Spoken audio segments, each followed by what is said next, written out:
قرآن مجید میں کم از کم 25 آیتیں ہیں جس میں لکھا ہے شفا.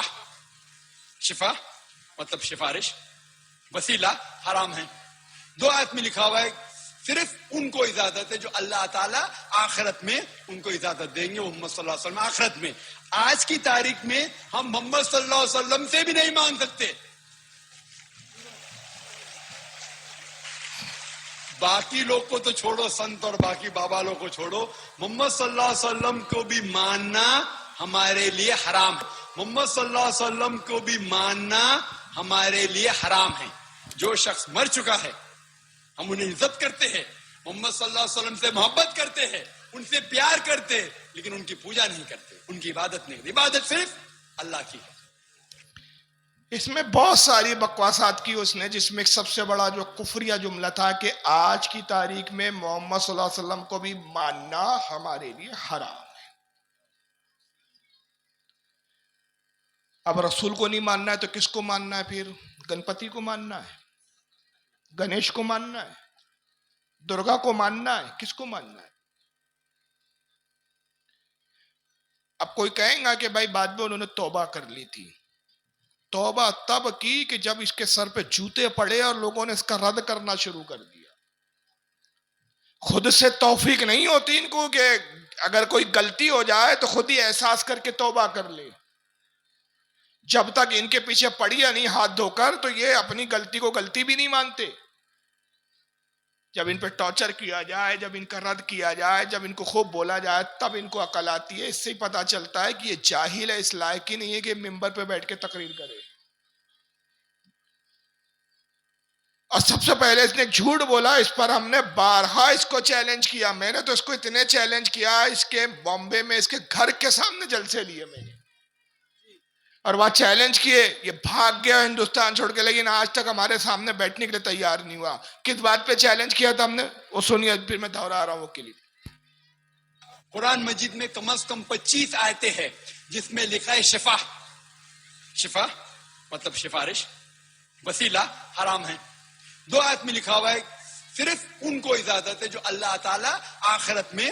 اس پر ہم نے چیلنج کیا. یہ کہتا ہے کہ قرآن میں کم از کم 25 آیتیں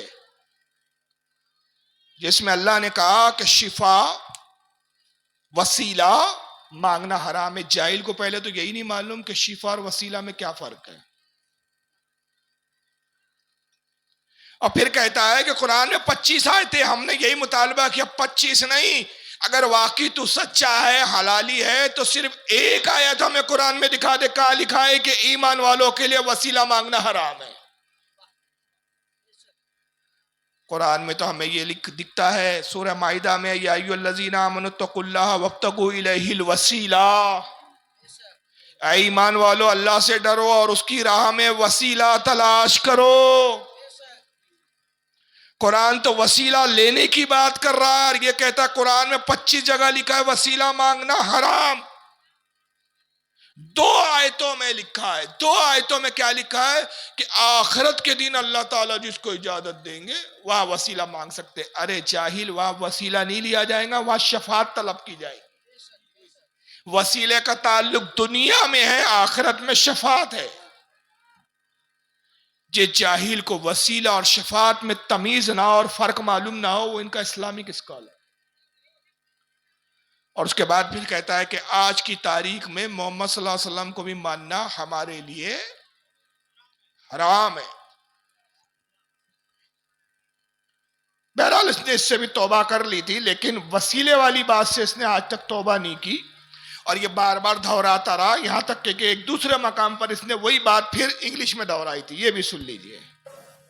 The Quran says in no less than 25 places in Surah Baqarah and Surah Imran, several places that wasila shifa is haram. 25 places that wasila shifa is haram.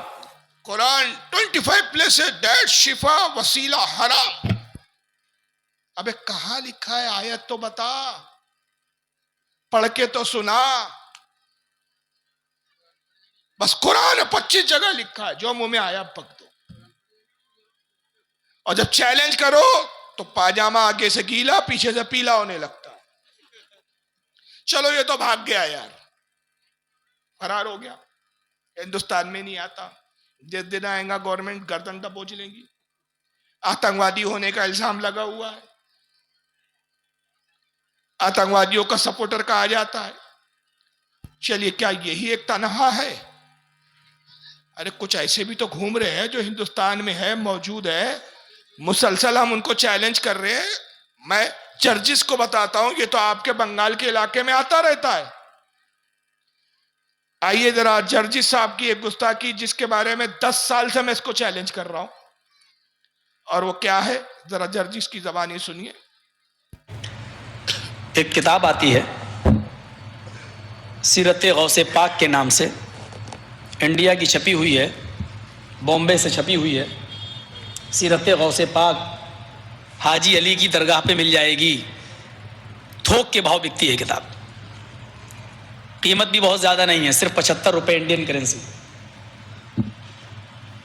लिखा है 181 सफ़े पर देखेंगे, लिखा हुआ है गौसे आजम दस्तगीर। अब दस्तगीर का माना देखिए क्या लिखा हुआ है।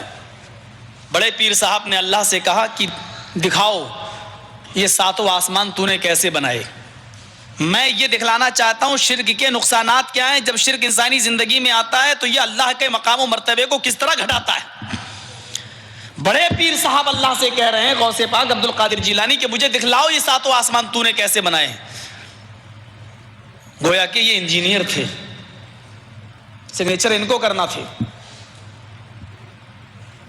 अल्लाह ताला इनको लेके चला, पहला आसमान देखा, कहा बिल्कुल ठीक, दूसरा देखा, कहा मुस्तहसन, अच्छा है, तीसरे को भी पास कर दिया। चौथे आसमान पर जब अल्लाह पहुंचा तो उसको भी पास कर दिया कि ये भी ठीक। छठे आसमान पर जब अल्लाह पहुंचा, पांचवां छठे पर, तो वहां से अल्लाह का पैर फिसला।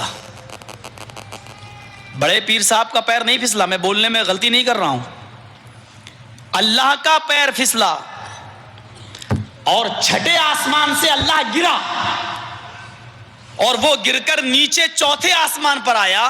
बड़े पीर साहब ने अपना दाहिना हाथ बढ़ाया और अल्लाह को खींच लिया, पकड़ के उनको उठा लिया, गिरने से, जमीन पर आने से उनको रोक लिया, हाथ पकड़ा और उनको खींचा और ऊपर चढ़ा लिया। उस दिन से उनका नाम पड़ गया दस्तगीर, हाथ बढ़ाकर अल्लाह को खींचने वाला। ये दस्तगीर का माना ये है, हाथ बढ़ाकर अल्लाह को खींचने वाला। मैं समझता हूं कि अल्लाह की जो रुसवाई और जिल्लत इस फिरके ने की है, शायद हिंदुओं की मजहबी किताबें भी अगर आप पढ़ डालें तो ये नहीं मिलेगा आपको। अब ये हमारी जमात पर इल्जाम लगाया है इसने। इस फिरके की आदत है कि झूठ बोलते हैं, जब तक ये झूठ ना बोले ये समझते हैं कि हम अपने बाप की ओरिजिनल औलाद नहीं है। और मैंने कहा ना, झूठ बोलने में इन्होंने अपने बाप इब्लिस का रिकॉर्ड तोड़ दिया है। एक किताब का नाम ले रहा है, कहता है एक किताब आती है जिसका नाम सीरत गौसे पाक है, हाजी अली पर थोक के भाव मिलती है, 75 रुपए उसकी कीमत है। उसके सफा 179 पे लिखा हुआ है कि बड़े पीर साहब ने अल्लाह से कहा तूने आसमान कैसे दिखाया, मुझे दिखा। अल्लाह गौस पाक को आसमान पर ले गया, पहला आसमान दिखाया, गौस पाक ने देखा, कहा बहुत अच्छा आसमान है, दूसरा देखा, कहा ये भी ठीक है, तीसरा देखा ये भी ठीक है, मुस्तहसन है, अच्छा है। छठे आसमान पर जब अल्लाह गौस पाक को लेकर पहुंचा तो अल्लाह का पैर फिसल गया। अरे जिस्म जिस्मानियत तो तुम मानते हो, हम तो अपने रब के बारे में अकीदा ये रखते हैं कि पैर से, हाथ से, जिस्म से, मादे से पाक। तो हमारी किताब में तो ऐसा वाक्या हो ही नहीं सकता, ये तो तुम्हारी किताब में हो सकता है। तुम अल्लाह के लिए जिस्म मानते हो। अल्लाह का छठे आसमान से पैर फिसला, अल्लाह छठे आसमान से गिरा, गिरते गिरते पांचवा और चौथे आसमान तक आया। तो गौस पाक ने हाथ बढ़ाया और अल्लाह को गिरने से बचा लिया। उस दिन से उनका नाम पड़ गया दस्तगीर, हाथ बढ़ाकर अल्लाह को बचाने वाला। ये दस्तगीर क्या माना है। और फिर बड़े जोश में कहता है कि जो रुसवाई इस फिरके ने की है अल्लाह की, हिंदुओं की मजहबी किताबें भी पढ़ डालो तो वो आपको चीजें नहीं मिलेंगी। میں صرف ایک جواب دیتا آ رہا ہوں، 10 سال سے اس سے پوچھ رہا ہوں کہ حرام خور یہ کس کتاب میں لکھا ہے، وہ کتاب دکھا دے ابھی. میں نے اس کو اتنے سخت جملے بولے ہیں کہ پوچھئے مت، اگر ایک غیرت مند آدمی ہوتا نا تو چلو بھر پانی میں ڈوب مرتا، لیکن یہ بے غیرتوں کی جماعت ہے، نہ ان 10 سالوں میں آج تک یہ کتاب دکھانے کے لیے تیار ہوا، اور نہ اس نے رجوع اور توبہ کی کہ بھائی میں نے جھوٹ بولا ہے، تہمت لگائی ہے. اور یہ توبہ کی توفیق اس فرقے سے اس لیے سلب کر لی گئی ہے کہ یہ پورے فرقے کی عادت ہے کہ ان کی مثال جنگلی سور کی طرح ہے. جیسے سور قطاروں میں چلتے، ایک سور کیچڑ میں گرتا ہے تو پیچھے دوسرا بھی گرتا ہے، اب دوسرا گر گیا تو تیسرا نہیں بچتا، تیسرا بھی گرتا ہے. ویسی ان کا حال ہے، اور ایک دوسرے سے کمپٹیشن کرتے ہیں، مقابلہ کرتے ہیں کہ تو بڑا جھوٹا کہ میں بڑا جھوٹا. اب جرجس نے ایک جھوٹ بولا، اس میں ایک جملہ یاد رکھیے، اس نے کہا اللہ کہاں سے گرا؟ چھٹے آسمان سے. یہی واقعہ ایک دوسرا مولوی سنا رہا ہے، اب وہ کیا بیان کرتا ہے سنیے. اس کا نام ہے جاوید ربانی، آپ نے جاوید عثمان ربانی. بہت مشہور ہے پیران پیر عبد القادر جیلانی کا، معلوم ہے؟ ہاں، دستگیر بہت مشہور ہے، اور لوگ بھی کیا ہیں، بہت سے لوگ دستگیر رکھے ہوئے بھی ہیں. تو دستگیر ہے ہاتھ پکڑنے والا، اور یہ لقب عبد القادر جیلانی کو کیسے ہوا معلوم ہے آپ کو؟ اس کے بارے میں واقعہ لکھتے ہیں، کہتے ہوئے بھی ڈر لگتا ہے کہ کہیں ہمارے توحید میں خلل نہ آئے، لیکن اس وجہ سے نقل کر رہا ہوں تاکہ توحید آپ کے ذہنوں میں بیٹھ جائے. تو لوگ لکھتے ہیں کہ ایک مرتبہ اللہ اور عبد القادر جیلانی دونوں سیر کو گئے تھے. ہاں، سیر باغ میں ٹہلتے نعوذ باللہ ثم نعوذ باللہ، اللہ کا پیر پھسلا گتے، عبد القادر جیلانی پکڑ کو اٹھائے گتے.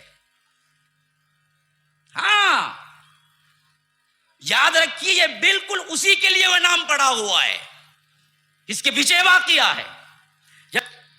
کہاں جا رہے تھے اللہ اور غوث پاک؟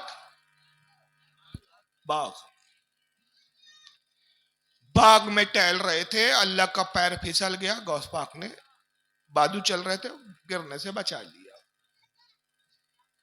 اسی لیے یہ نام ان کا دستگیر پڑا ہے. یعنی جرجس کہہ رہا تھا اللہ آسمان سے گرا، اس نے باغ سے گرا بولا. اب تیسرے جھوٹے کو دیکھ لیے، کمپٹیشن چل رہا ہے ان جھوٹوں کے اندر. اب تیسرے جھوٹے کو سن لیے، اس کا نام ہے اسی جماعت، سبھی کی جماعت کے مولوی خلیل الرحمان. کتاب ہے، میں حیران ہوتا ہوں، انڈیا میں چھپی، انڈیا سے ایک کتاب چھپی، پیر عبد القادر جیلانی کی سیرت، اس کا نام ہے سیرت غوث اعظم. سیرت غوث اعظم وہ کتاب چھپی، اس کے صفحہ نمبر 81 میرے پاس موبائل میں اس کا عکس، اس کا فوٹو، ٹائٹل کا بھی اور اس صفحے کا بھی موجود ہے. اس کے صفحہ 81 پر پیر صاحب کی کو جو ہم دستگیر بولے کہتے ہیں، وہ کیوں کہتے ہیں اس کی وجہ تسمیہ لکھتے ہیں. کہتے ہیں کہ اللہ تعالیٰ اور پیر عبد القادر جیلانی دونوں جنت میں سیر کر، دونوں جنت میں سیر کر، آگے کیلے کا چھلکا پڑا ہوا تھا.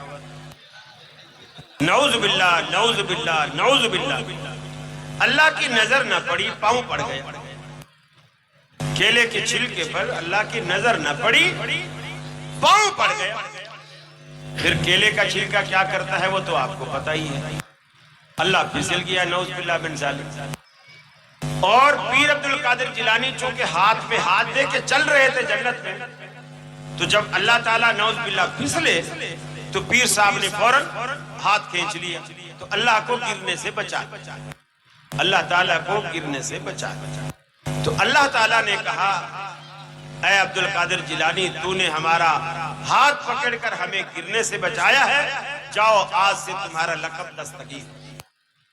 مجمع، سبحان اللہ، سبحان اللہ. دیکھو جاہل کے بچے کو لکھا کتاب میں اور مجمع، سبحان اللہ. اب ایک کتاب میں مجمع کہاں سے آ گیا؟ اور اس نے کہاں گرایا اللہ کو؟ کہاں گرے بولتا ہے معاذ اللہ، استغفر اللہ. जन्नत में सैर कर रहे थे, केले का छिलका सामने आ गया, केला भी आ गया वहां पर। वाकया एक ही है, मगर ये मुल्लाओं में झूठ बोलने का कंपटीशन है, मुकाबला चल रहा है कि तू बड़ा झूठा कि मैं बड़ा झूठा। किताब के नंबर अलग है और इसमें अभी बहुत सारे झूठे भाई, कहां कहां दिखाऊं। अब मौलवी जर्जिस ने क्या कहा, किताब हाजी अली पे छपी है, बाद में आगे वो बदल गया, फिर बाद में क्या कहता है कि किताब जो है वो बरेली में मिल रही है। ये सुनिए आप।